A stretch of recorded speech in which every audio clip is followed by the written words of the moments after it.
Could you each just start and describe who your particular angel is and what those flaws and assets are?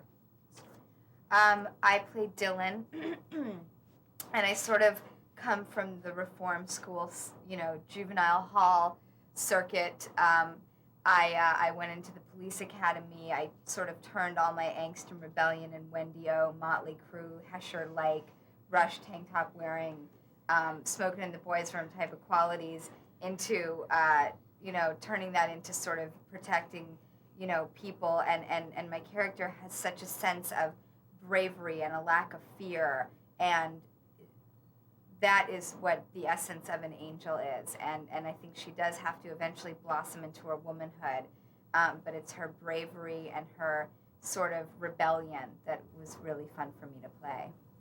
I play Natalie, who's sort of the optimistic kind of girl next door, kind of happy to be there, just taking advantage of every moment, loving the opportunities that she has, and just sort of living life one day at a time and having a great time doing it, and that's Natalie. I play Alex, who's grew up with a silver spoon in her mouth and has had everything given to her and handed to her on a silver platter, and she wants to balance being an angel and balance being somebody who is kind of like a Martha Stewart type person, and I think she struggles with that, and that's what her sort of trajectory in the story of this movie is. I'm the first person to raise my hand for putting myself into the most embarrassing situation I can possibly find. So to get up in front of, 150 amazing dancers and dance in front of them and just make a complete ass out of myself was like a thrill for me, and just what I live for and what I want to do with.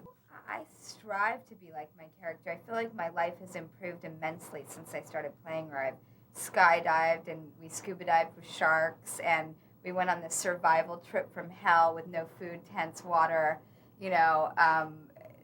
or warm clothes. For 3 days. Yeah. 3 nights.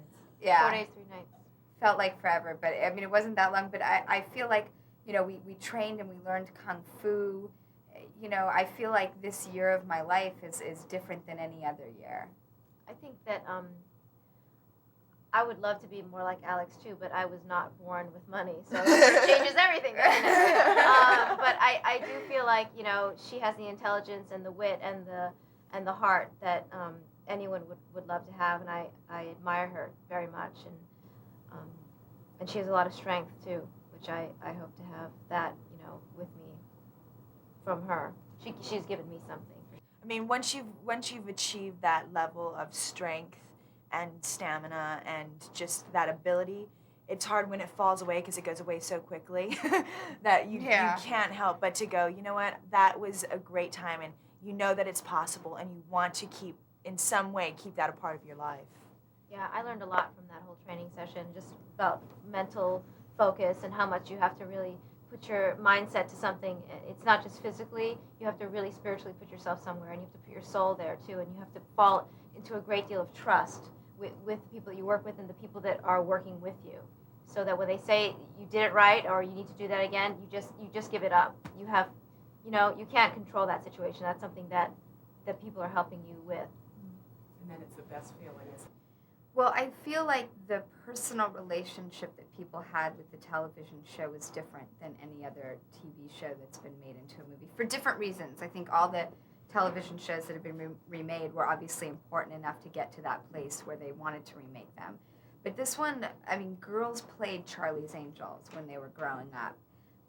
Men liked it because, it was exciting to see girls driving the cars that the guys loved and wearing, exquisite fashion and, sort of doing the man's job without male bashing.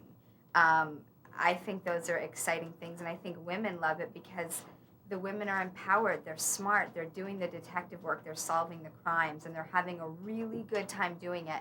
And also the fact that women can work together and be friends is amazing. It's not rare, it's just wonderful.